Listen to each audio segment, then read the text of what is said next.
Welcome back to the channel, everyone. Welcome to your WWE SmackDown Enhancement Talent review for the night of November 1st, 2019.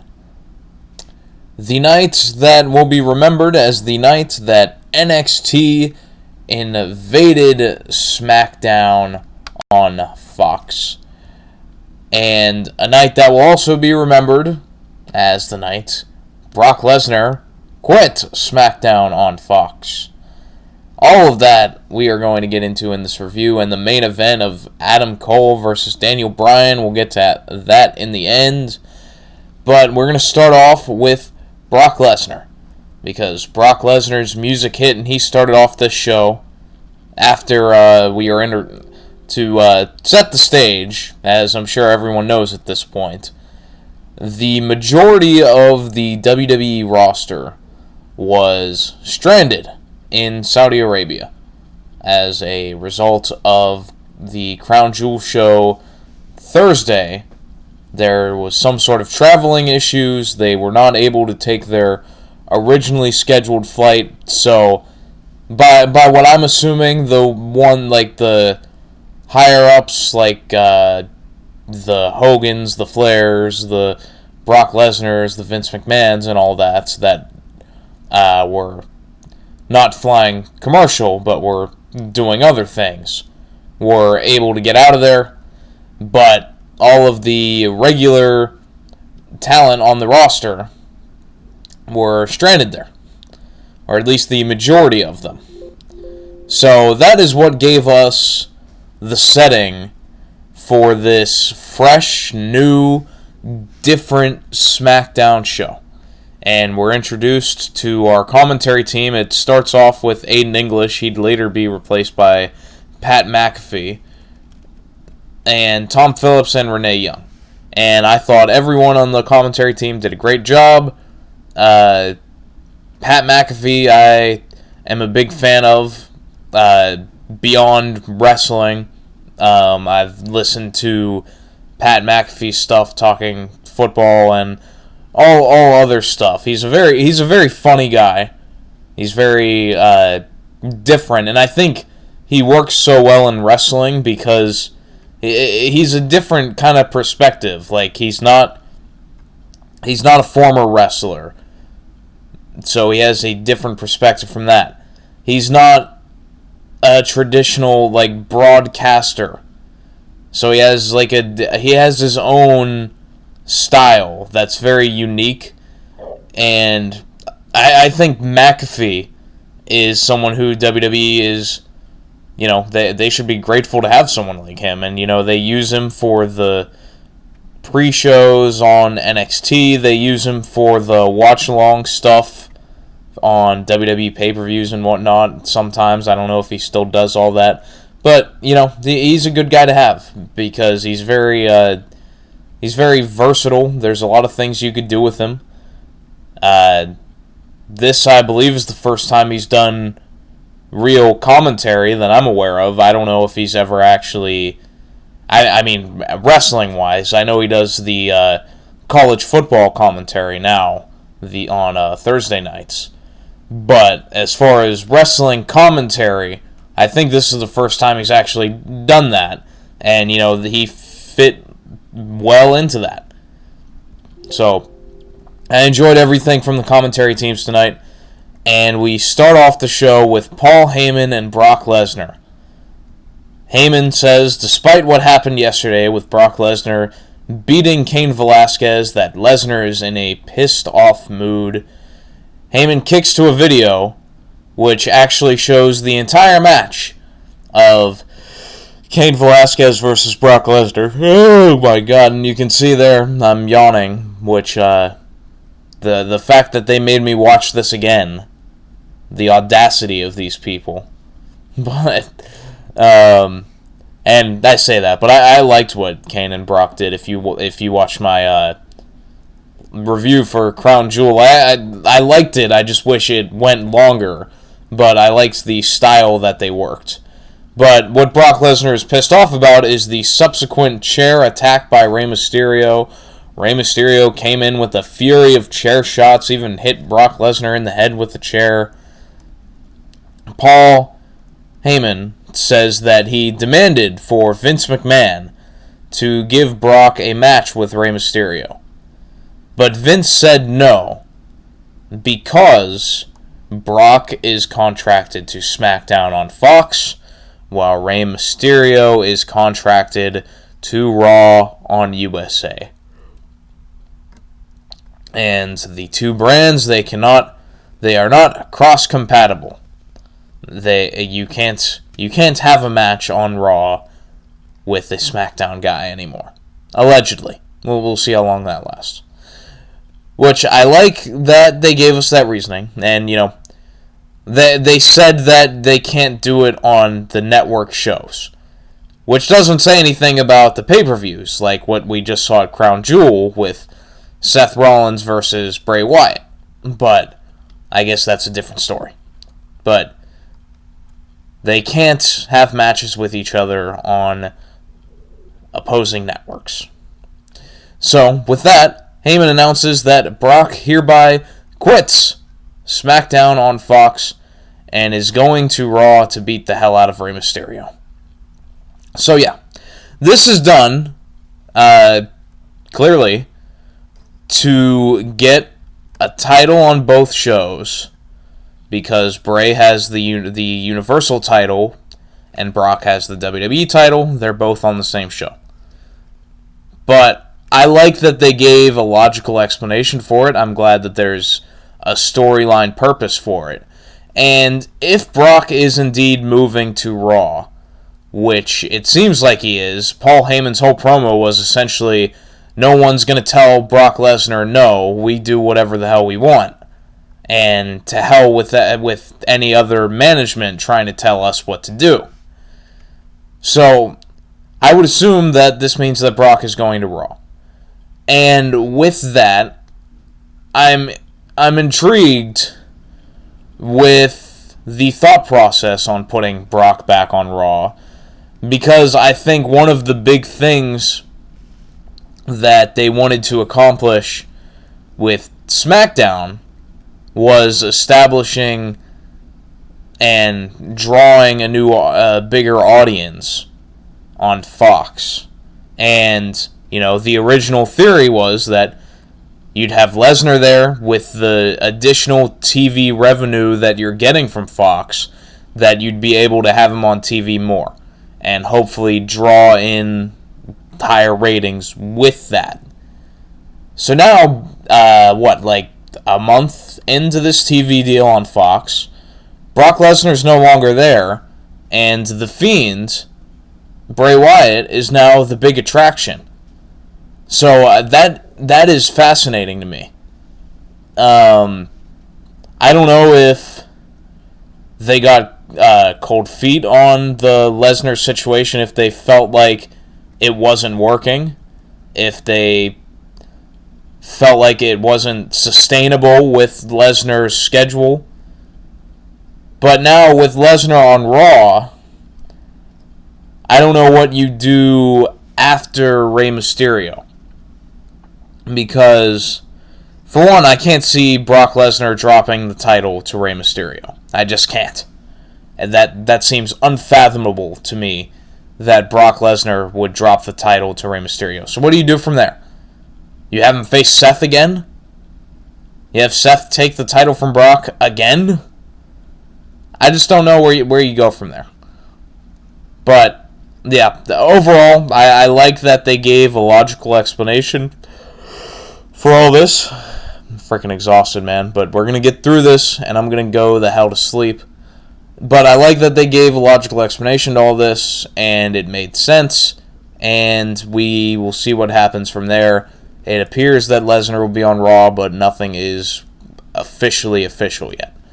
And so after that, the opening match for tonight was Bayley defending the SmackDown Women's Championship against Nikki Cross.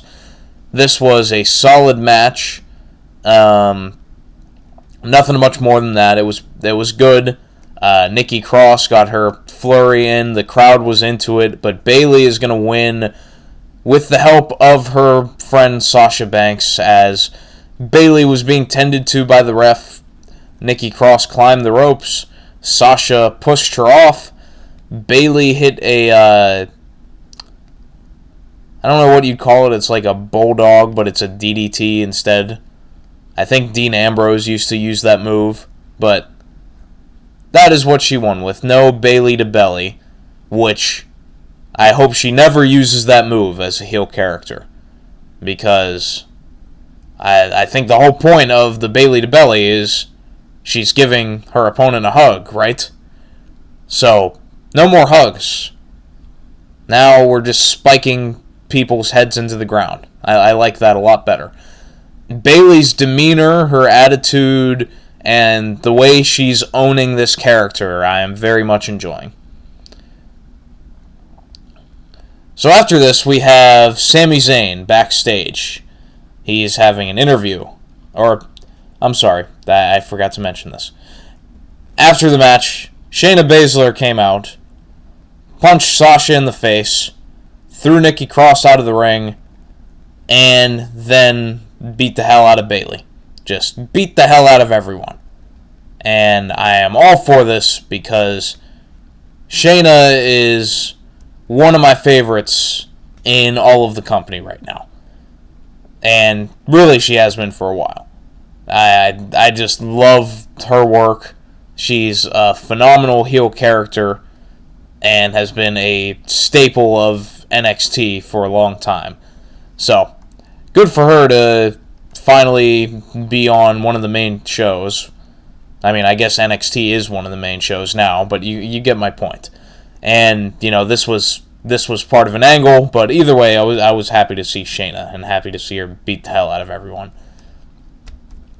So, Sami Zayn now is having an interview backstage about NXT invading SmackDown. He says because Shayna Baszler was out there. I think he called her, like, Baszler or something, though. But Shayna Baszler was out there. Triple H and Shawn Michaels are here. NXT is invading SmackDown. And he basically says none of them better step to him. They better stay out of my way.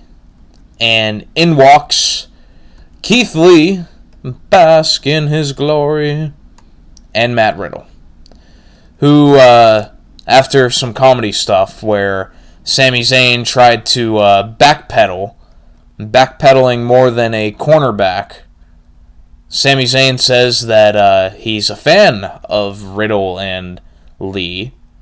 Says that at one point he himself was called the heart and soul of NXT. And then he says he's even got something to show them. And he unzips his jacket to show his shirt. And Matt Riddle accurately points out it's just a black shirt. And so Sami Zayn, he makes up an excuse saying that he was wearing an NXT shirt earlier, but he was eating a salad. It was very vinegar based or whatever he said, and he took off the NXT shirt because he didn't want to get a stain on it. So at this point, Sami Zayn says that he will go get it from his car, and as Riddle and Lee are following him, Zayn just decides to run away, run into the arena, into the ring. Riddle catches him. Riddle lays him out. And Keith Lee also gets in a middle rope moonsault, destroying Sami Zayn. And, you know, I'm a big fan of Keith Lee. And Riddle, I know a lot of people are big on. And I like him too. There's a lot of good stuff with Matt Riddle. But with Keith Lee, I think he's made for this stage. I think he's going to be a big star at some point. Just, he's got some things to iron out. He's not perfect as far as some little details. But as far as the amount of things that this man is capable of at the size that he is at is unparalleled. There's I dare say that there is no one else like him in professional wrestling today. So, I think Keith Lee is a big star in the future. Good shining moment for him. And, yeah, that was it. After that, we have Miz TV, which I guess he was supposed to interview himself because Bray Wyatt, of course, could not be there, as he was supposed to interview Bray Wyatt. So Miz is going to try to interview himself, but Tommaso Ciampa interrupts. No one will survive. Some of the best theme music is Tommaso Ciampa's. But Tommaso comes out, and he just goes in heavy on Miz, saying he is what's wrong with Raw and SmackDown. Miz, that is. Pronouns, pal. Says that Miz is the problem with Raw and SmackDown. While Tommaso was breaking his neck for NXT, Miz plays actor and talk show host on SmackDown, and they exchange some barbs back and forth. It all leads to a match. Miz is like, at one point I really thought that Miz was an underrated guy on in-ring work, but as far as WWE standards go, but now it's just like they have so many great wrestlers, and so many of them are just so much better than The Miz. And, not everyone can be The Miz. The Miz has a lot of other tools that a lot of those guys don't. But as far as in-ring, there's so many people that are better than The Miz. But this match was really fun, and I really enjoy Ciampa's work in particular. And I think he's really one of the best wrestlers on the roster right now, or sports entertainers, or whatever you want to call them. Because Ciampa is someone who makes the most out of everything. Every move, every detail, every facial expression, every sell, everything matters with Ciampa. And it's evident, like, even when in this match Tommaso Ciampa goes in for the headlock. Anytime I see a headlock, it's just like, okay, well, we're going to set things back up, and then we're going to get into the next stuff. When Tommaso Ciampa put this headlock in, I bought that he was trying to win the match. That he was trying to squeeze Miz's head off and trying to win the match. It wasn't a rest hold, it was a hold. So, I love that about Ciampa. That he does all the little things well. Tommaso, and getting into the crux of this match, Tommaso catches Miz with a knee when Miz came off the top rope looking for a double axe handle. Ciampa hits the fairy tale ending for the win. A clean win for Tommaso Ciampa over the Miz. And, this was kind of the calling card of the night. Tommaso Ciampa, big win here on SmackDown. Miz, he doesn't lose anything by losing this match, because what the hell are they doing with the Miz anyway? His babyface turn was completely ruined by Shane McMahon losing to him multiple times, and he's just never found his footing since then. And, that like, Miz's role at this point is just to be the talk show host that, he can wrestle, but he's not going to really win much at anything at this point. Like, I just feel like that's his role at this point, is just as someone to help get other people over. So, Miz did a fine job at that, and Tommaso did a great job at being Tommaso Ciampa. So after this, Daniel Bryan is going to run into Triple H and Shawn Michaels backstage. Bryan simply asks them, what are they doing here? Triple H says he feels like his brand was called out and they needed to respond. Bryan says he is looking for a fight and challenged Triple H to a match. But Triple H says no, because he doesn't have his ring gear. He just has a suit. But he knows someone who is looking for a fight, and they tease that it would be Shawn Michaels. But it is not Shawn Michaels. It is Adam Cole. Bryan ups the ante, saying that they should make it a match for the NXT Championship, which Triple H obliges with. Now, like, what the hell this would mean if Bryan did actually win the match, I don't know. Like, and obviously they didn't think that far because Bryan wasn't going to win the match. But if Bryan won the match, would the NXT title just be on SmackDown? Would it just be another title? Or would Bryan actually go to NXT? Like, I don't know. Either way. After this, Mandy Rose and Sonya Deville are supposed to have a tag match, but Rhea Ripley and Tegan Nox assault their opponents, Carmella and Dana Brooke, backstage. And they take their place. Rhea Ripley and Tegan Nox come out, and they absolutely destroy Mandy and Sonya. It was Ripley who put away Mandy, I believe, with her cloverleaf submission, which is really impressive what she does. And Renee Young even took a bump in this match as Tegan Nox threw Sonya Deville over the commentary desk. Renee Young took a Sonya Deville boot right to the face. And you know, you just got to stay on your feet out there. You never know when someone is going to come flying at you. Daniel Bryan versus Adam Cole is the main event, and this match starts with plenty of time left, which I was happy to see. The story I feel like they were telling early is that Daniel Bryan is slightly overconfident and thinks that he can just bully Adam Cole and have his way with him because Adam Cole, like, in Daniel Bryan's mind, maybe he's thinking that, you know, Adam Cole is the champion of the minor league.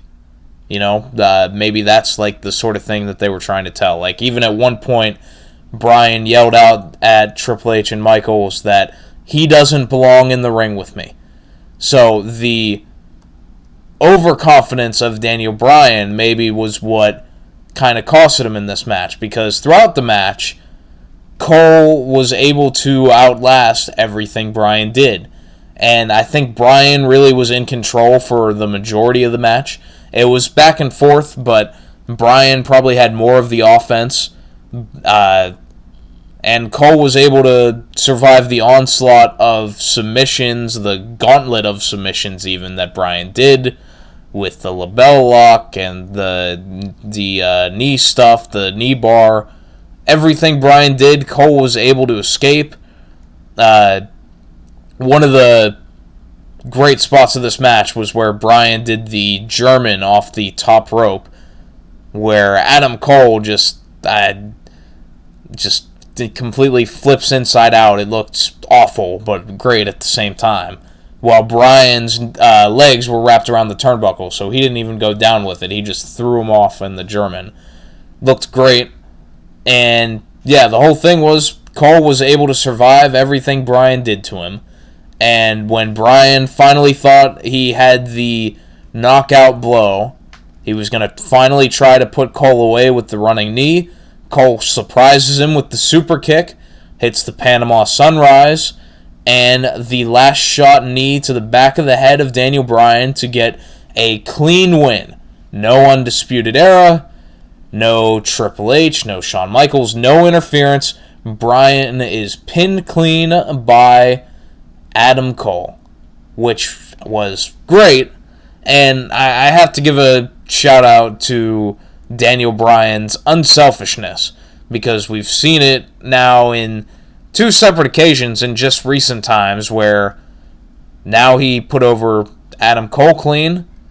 Earlier in the year, just a few months ago, he put over Buddy Murphy clean, and unfortunately they ended up doing fuck all with Buddy Murphy after that. But even if you go back before that, Bryan and Rowan, they put over Big E and Woods of the New Day. They did a good job with that. Bryan put over Kofi Kingston huge at WrestleMania.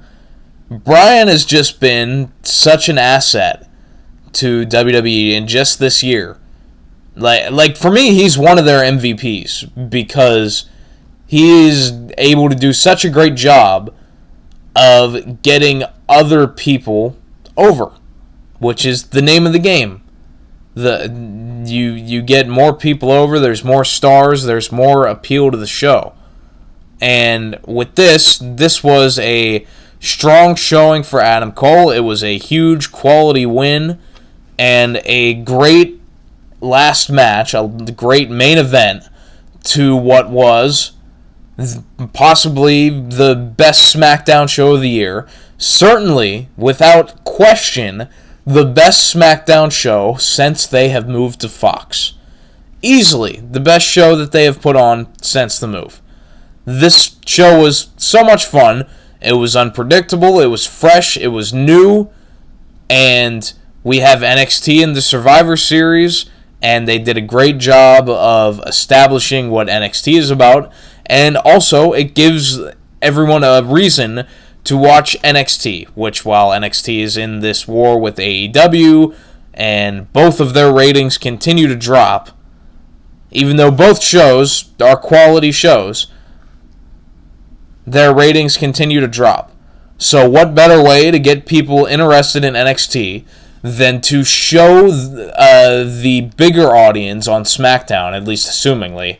I mean, last week when they were on FS1, they did like 800,000 some viewers. But nonetheless, I'm assuming that it won't be anywhere close to that now that they were back on Fox.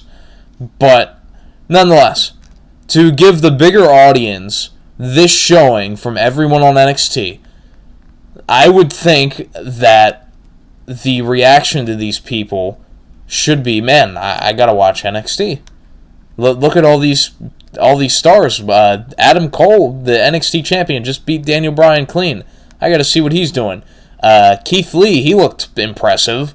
I've never seen someone do a middle rope moonsault at that size.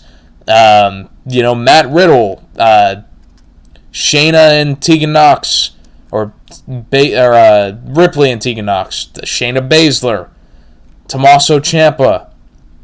You gave them plenty of reason to want to watch this show. So I would expect NXT this Wednesday to do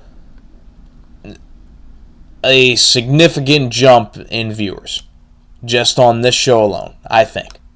And, maybe I'm over speculating on this, but I think this was such a great way to showcase what NXT is about that it will be very helpful for them. So that's big for them, and it also made for a very entertaining SmackDown show. It builds intrigue going into Survivor Series.